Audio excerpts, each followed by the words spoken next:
Sarah had always been fascinated by the idea of reading minds. As a child, she devoured every book on telepathy she could find, convinced that if she just concentrated hard enough, she could unlock the secret. Now, as a graduate student in psychology, she was determined to explore this fascination scientifically. Her research led her to an old, dusty manuscript hidden deep within the university's library. The manuscript, written in an ancient, indecipherable script, promised to reveal the secrets of mind reading. Sarah spent weeks deciphering the text, her excitement growing with each new discovery. The manuscript described a technique, a combination of ancient meditation practices and modern psychological principles that claimed to allow the practitioner to read minds. After months of preparation, Sarah decided it was time to test the technique.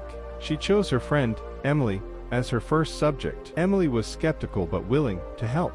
They sat across from each other in Sarah's small apartment, the only sound the ticking of a clock on the wall. "Are you ready?" Sarah asked, her voice barely above a whisper. Emily nodded, her eyes wide with anticipation. Sarah closed her eyes and began to meditate, focusing on her breathing as the manuscript instructed. She visualized a bridge between her mind and Emily's, a shimmering path of light connecting them. After several minutes, she felt a strange sensation, as if her consciousness was expanding beyond the confines of her body. "Think of something," Sarah said softly, her eyes still closed. Emily furrowed her brow, concentrating on a single thought. Suddenly, Sarah gasped. Images flooded her mind.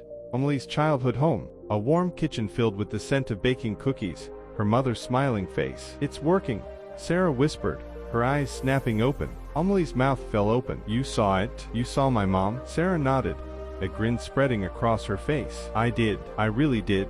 They spent the next few hours experimenting, with Sarah delving deeper into Emily's memories. The experience was exhilarating, but also exhausting. By the end of the night, Sarah was drained, but triumphant. She had done it. She had read someone's mind. Over the next few weeks, Sarah honed her technique, practicing on willing volunteers from her psychology department. Each session brought new insights and challenges. She discovered that mind reading wasn't just about seeing images or hearing thoughts.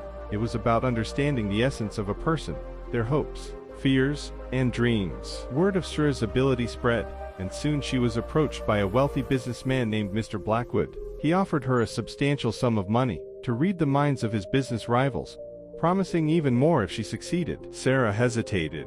She had always intended to use her gift for good, to help people understand each other better, but the temptation was strong. The money could fund her research for years. Against her better judgment, Sarah agreed. The night before the scheduled session, she lay awake, her mind racing. She knew she was crossing a line, but she couldn't help herself. The next day, she met Mr. Blackwood in a sleek, high-rise office. He introduced her to his rival, a stern-faced man named Mr. Donovan. Sarah sat across from Mr. Donovan, feeling a knot of anxiety in her stomach. She closed her eyes and began to meditate, just as she had done countless times before. But this time, something was different. Instead of the usual warmth and light, she felt a cold, dark presence. She tried to pull back, but it was too late. She was sucked into a maelstrom of thoughts and emotions, a chaotic swirl of greed, anger, and fear. She gasped, her eyes flying open. Mr. Donovan was staring at her, a cruel smile playing on his lips. "Did you get what you needed?" he asked, his voice dripping with sarcasm. Sarah shook her head,